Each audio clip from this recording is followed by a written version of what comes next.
நீங்க எல்லாம் கை தூக்குறீங்க. நாலு பேருடைய வாய்ஸுக்கு ஒரு டைலாக் எடுத்துமா. என்ன டைலாக்னா, கொஞ்சம் சலங்கை படம் எவ்வளவு பேர் பார்த்திருப்பீங்க? அதுல ஒரு டைலாக் வரும். பாடு சாப்பிட்டா பாடு, ஏன் நிறுத்திவிட்ட? இது இந்த இடத்திலே ஓடோடு வந்து என்ன ஏமாற்றாதே. பாடு சாப்பிட்டா பாடு. இந்த டைலாக் உங்களுக்கு எல்லாம் தெரியலையா? இது சவுண்ட் கொஞ்சம் ஷார்ப் பண்ணி கொஞ்சம் வாய்ஸ் தூக்கணும். ஹலோ ஹலோ ஹலோ கொஞ்சம் ஹாலோ சவுண்ட் போடுமா? Hello hello hello. Yes, sound engineer ஒரு கை தட்டி தட்டுங்க. ஏன்னா இந்த சவுண்ட் வச்சுதான் மியூசிக் ஆர்டிஸ்டா நாங்க ஏமாத்துறது. ஹலோ சாந்தா பாடு. சாந்தா, ஏன் பாட்டை நிறுத்திவிட்டாய்? இசைந்த இந்த வெள்ளத்திலே ஓடோடு வந்து என்னை ஏமாற்றாதே. பாடு சாந்தா பாடு. இந்த வசனத்தை பேச வருகிறார் வில்லன் நடிகர் எம் நம்பியார்.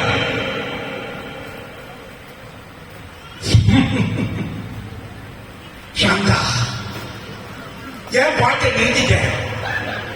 நீ மட்டும் பாடனா உன்னை நான் மதுரபுரிக்கு மகாராணி ஆக்குகிறேன். சாந்தா, நீ பாடணும், அதை கேட்டு நான் பரவசம் அடையணும். நீ மட்டும் பாடல, நான் மாயாண்டி கிட்ட சொல்லிடுவேன். பாடி சாந்தா பாடி. என்ன நம்பியார் அவர்கள் இதே வசனத்தை பேச வருகிறார். Super comedy. அந்த காலத்தை நான் ரொம்ப ரசனை. யாருன்னா ஜெயிச்ச காட்சி பாடு சாப்பிட்டா பாடு, பாட ரொம்ப முட்டு அப்படி வாய் அப்படி வச்சுட்டு ஜெயிச்சக்கா சிங்கிச்சக்கா ஜெயிச்சக்கா பாடு பாடுனா நான் ஒரு சொல்றேன். ஏக நகர வெகுத்துவாரே பியாரே குடலாக்கிறதே காக்கா நகர பச்சை போடலாம் எச்ச அதைய சொல்லு. அப்படி இல்லைன்னா யூ ஃபாலோ மீ. இது வந்து தேங்காய் சீனிவாசன். இதே வசனத்தை பேச வருகிறார் வில்லன் நடிகர் எஸ்.ஏ. அசோகர். சாந்தா, அடியே சாந்தா, அற்புதமான பாட்டு, அழகான பாட்டு. இப்பேற்பட்ட பாட்டு நான் கேட்டதில்லை. நீ பாடணும். அந்த பாட்டை நான் கேட்டு கைய தக்க கைய தக்க என்று நாட்டியம் புரிய வேண்டும்.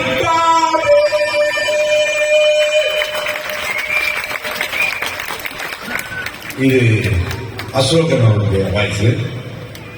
இதே வசனத்தை அற்புதமான ஒரு கலைஞர் அப்படி சிரிப்பேன் நான் சின்ன வயசுல. நீங்களும் சிரிப்பீங்க.